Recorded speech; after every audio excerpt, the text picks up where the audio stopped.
Hello, hi, we're Gourp15 and today we're gonna talk about the perception network, which is PCN. And we are Gourp15 and we have 6 people in our group.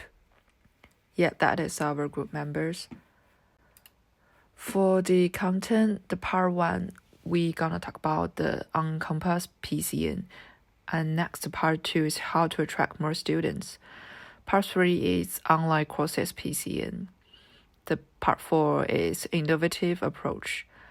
Then is the advice and reference. Firstly, we're gonna talk about the on-campus course delivery. The on-campus course delivery has 5 steps. Since the instructor precisely designed the course, it gives the school a chance to provide the service to their student. This process have 2 steps, the non-service production and the back office steps. We call this step product development process. Those 2 steps does not include any student. And firstly, usually the instructor designs the courses and set up the course, make the syllabus, choose the course material, prepare the on-site lecture, write the on-site exam. And then they will just review the student work and give them the feedback. The other 3 steps are having student involved, and it is the front office service step, self-survey, and do-it-yourself steps.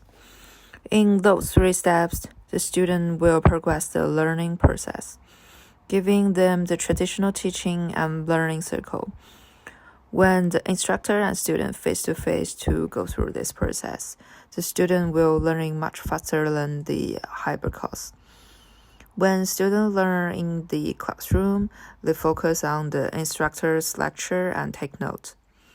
The instructor can answer the question faster if the student does not understand some part.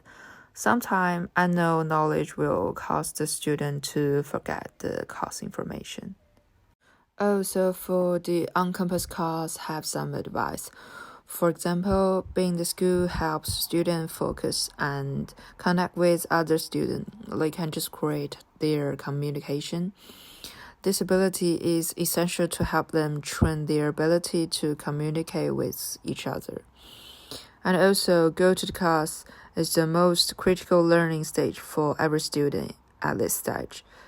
If this learning stage is skipped, other problems will quickly arise. For example, students will become less interested in communicating with others and will not experience the feeling of the competition. And then the next page is how to attract more students. Firstly is the efficiency. For face-to-face teaching can stretching the cooperative relationship between the students and educator to improve the student learning and also can improve the teacher's work efficiency. Then the second one is the scalability.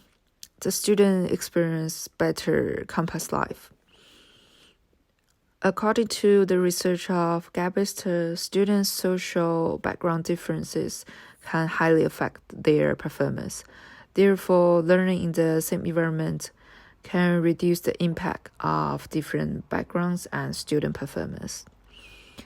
The last one is the customization.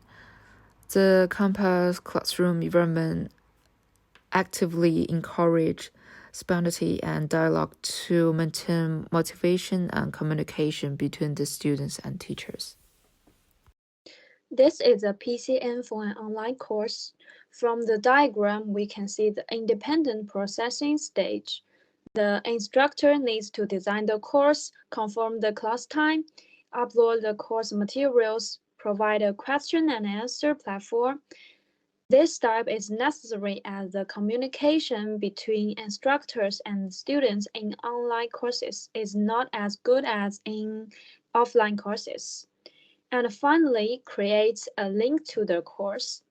At this stage, students will also need to confirm course times and then find a suitable environment for learning and turn on their devices, which can then be used to preview or review the course content.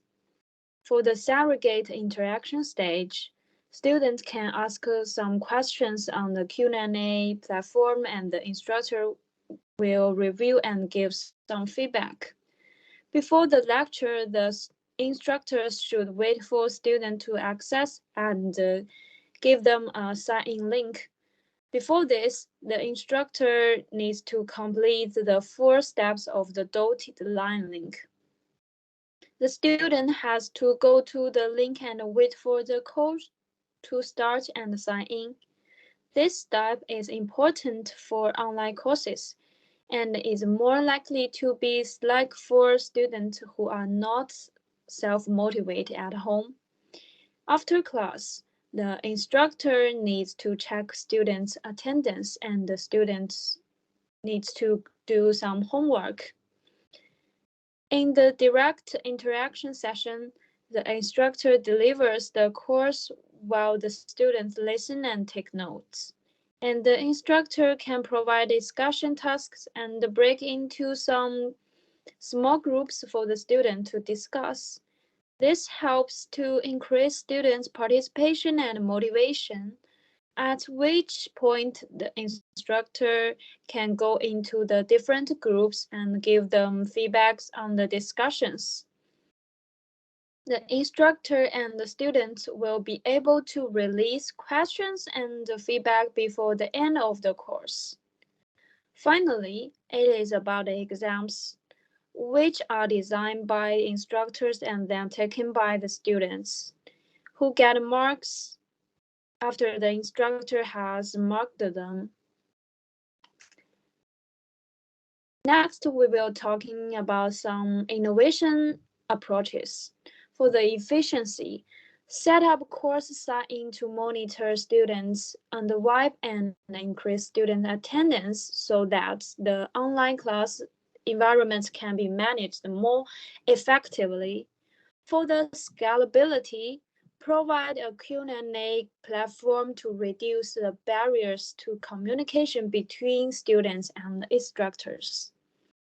For the customization, more breakout groups in online courses to increase student participation and motivation. And then we will give some advices in offline teaching and online teaching. For example, the first one, improve old equipment and mix offline and online teaching. The second one is add some necessary extracurricular courses which can develop student abilities in other aspects, for example, safety awareness.